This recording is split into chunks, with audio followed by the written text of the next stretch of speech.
Subscribe. मार्गशीर्ष महिन्यात यंदा किती गुरुवार? जाणून घ्या तारखा, पूजा विधी अन मुहूर्त. मार्गशीर्ष महिन्यात महिला दर गुरुवारी महालक्ष्मी मातेची विधी पूजा करतात, उपवास ठेवतात. या दिवशी घट मांडू महालक्ष्मीची मातेची पूजा केली जाते. कार्तिक महिन्यानंतर मार्गशीर्ष महिना सुरू होतो. हिंदू दिनदर्शिकेनुसार मार्गशीर्ष हा 9वा महिना आहे.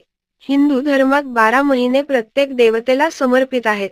त्यामुळे श्रावण महिन्याप्रमाणे मार्गशीर्ष महिन्यालाही तितकेच महत्त्व आहे. मार्गशीर्ष महिन्यात भगवान श्रीकृष्णाचा आवडता महिना असल्याचे मानले जाते. तसेच या महिन्यात दर गुरुवारी महालक्ष्मी मातेचे खास व्रत वैकल्य केले जाते. धार्मिक मान्यतेनुसार या व्रताचं पालन केल्यानं भक्तांना लक्ष्मी देवीची कृपा यासोबतच ऐश्वर्य, यश आणि समृद्धी प्राप्त होते. यासाठी दर गुरुवारी घरात घट मांडून महालक्ष्मी मातेच्या रूपाची पूजा केली जाते. यंदा